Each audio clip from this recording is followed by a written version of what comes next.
Hello, this is a free download from BBC Radio 7. Aren't you modern? For more information about Newsjack, plus details on how to write for it, visit www.bbc.co.uk/radio7. For details on how to actually write, you'll have to go somewhere else.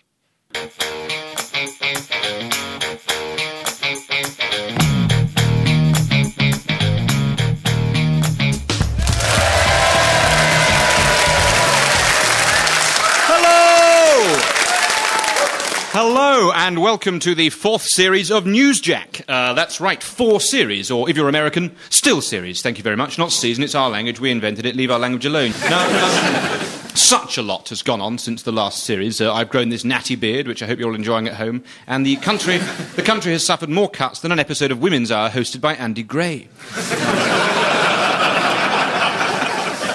Filming has begun on the new biopic of Margaret Thatcher, starring Meryl Streep as the Iron Lady. Should be a good film, although probably not suitable for minors.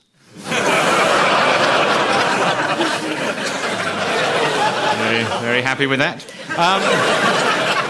Christina Aguilera committed a terrible faux pas at the Super Bowl when she fluffed the words to the American national anthem. I know just how she feels. When I was 8, I got the 4th and 5th verses of God Save the Queen confused. And father hasn't spoken to me since, nor in fairness has she. Jeremy Clarkson has defended his remarks about Mexicans on Top Gear. There can be no comedy without cruelty, said the fat, pompous, shrivelled old windbag.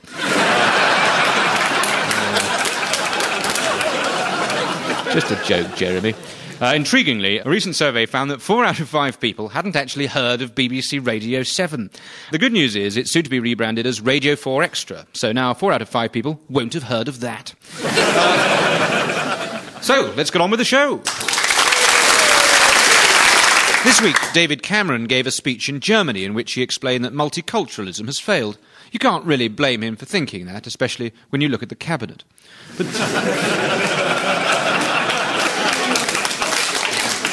But say what you like about Cameron's speech, by timing it to coincide with a march by the English Defence League, he did force many racists to learn how to programme their Sky Plus box. With me to discuss Cameron's scheduling error is his PA, Diane Stroud. Hello, Miles. Hello, is everything okay?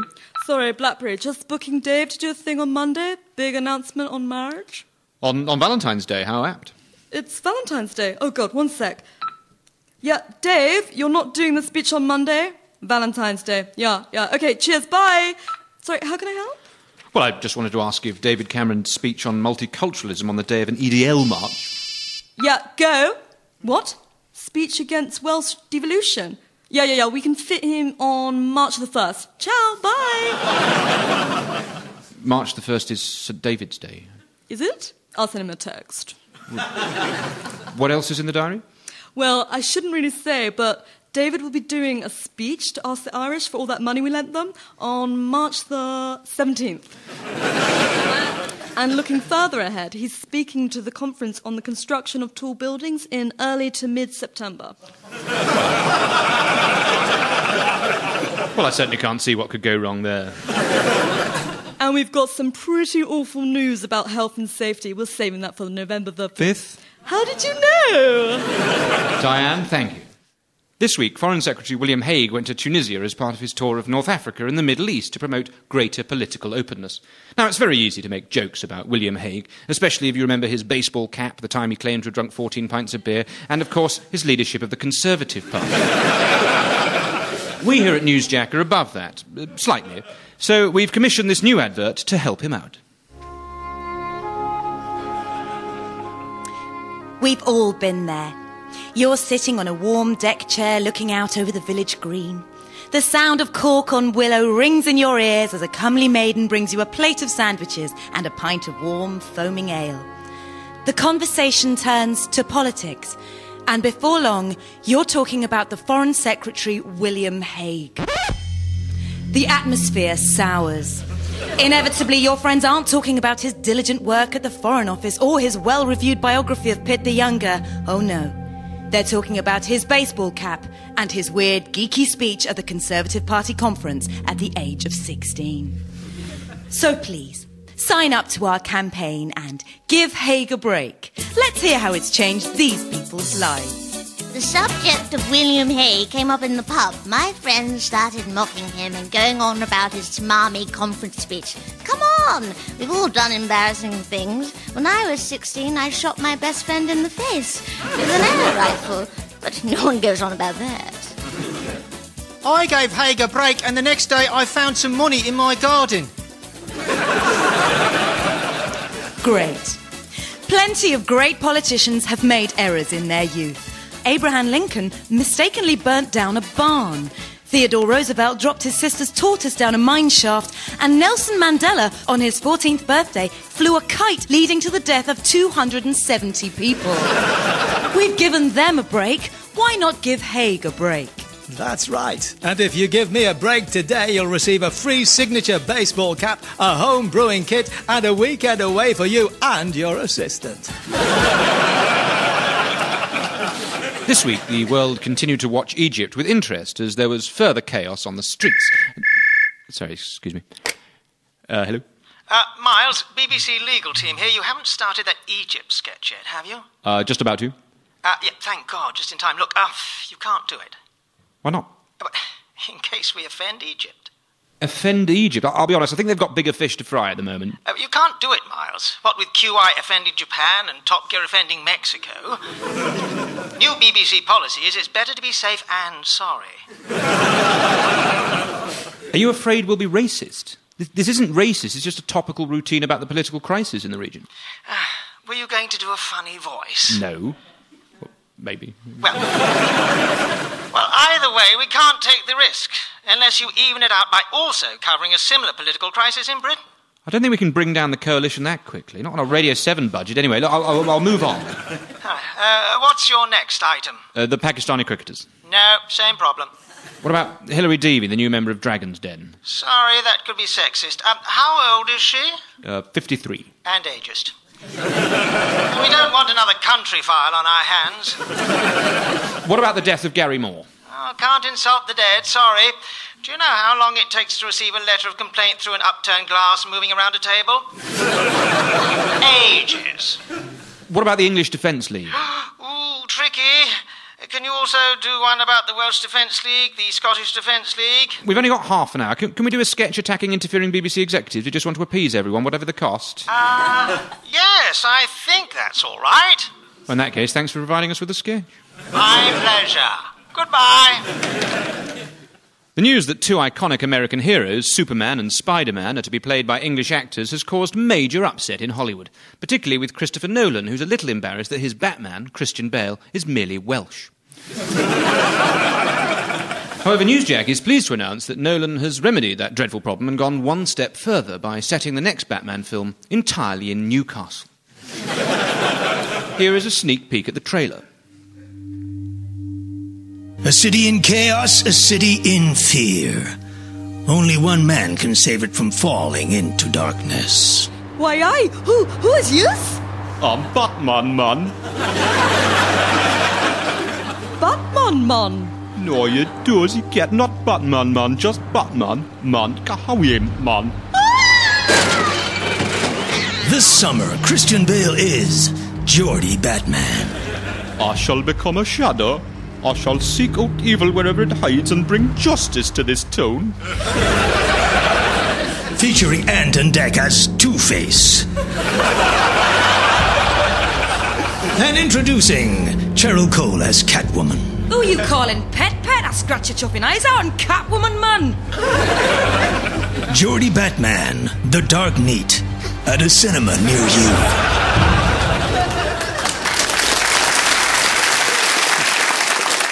Bungled plans to widen the M25 motorway might end up costing the taxpayer an extra £1 billion, which is even more than Elton John spent at his baby shower.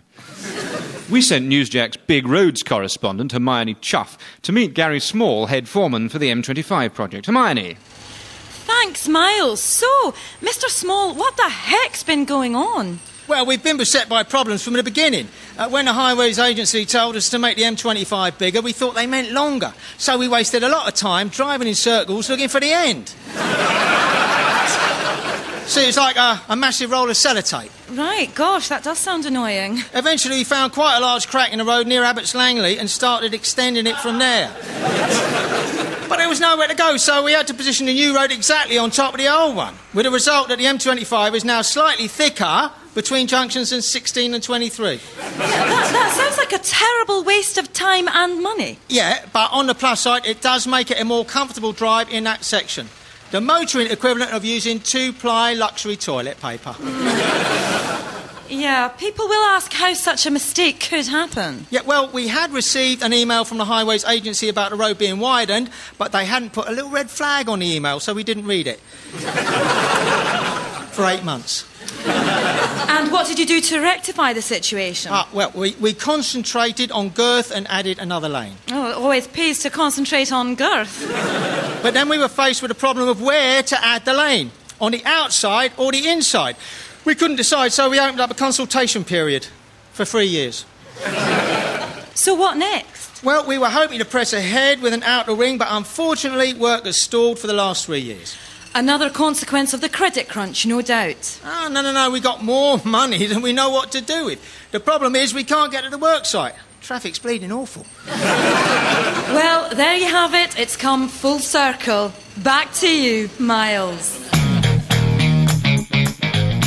Everything seems to have its own app these days, from Twitter to the ever-popular Angry Birds, which I assume is the name of Andy Gray's autobiography.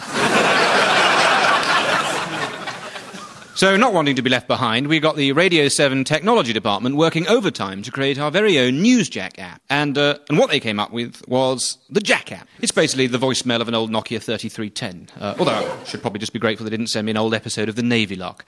Anyway, let's see what messages we've received this week. The Jack app. Please leave your message after the tone. I'm sick to death of reading about these Hollywood stars blaming their bad behaviour on the fact that they have a high sex drive. My podiatrist says I have a very high instep, but I still manage to control myself. It's great that the government has replaced ASBOs with CBOs and CPIs. It means I can leave school with 2 qualifications rather than just 1. Miles here, just a quick reminder to pick up some pâté on the way home. Recently, Jeremy Paxman joined James Naughtie and Andrew Marr in an ever-growing list of people who have made the most offensive error it's possible to make. They presented a BBC programme about politics. But they've also uttered the C word live on air, and Newsjack decided it's time to get to the bottom of the foul-mouthedness by talking to the BBC's nice and inoffensive housewife's favourite, Alid Jones. Alid, welcome to Newsjack. Hi, Miles. Big fan of your work. Well, thank you. The airwaves have been turned blue recently. Would you say this problem has become an accountability hunt? Well, I wouldn't...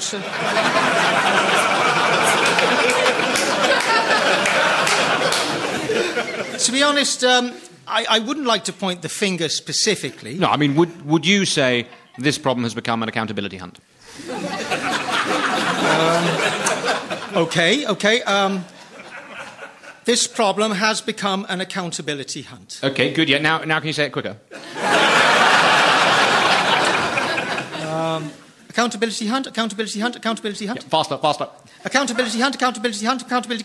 Miles, I really can't see where this is going. Oh, can't I have any fun, can't I? How about you sing me a bit of Walking in the Air instead? Oh, look, just you, will you?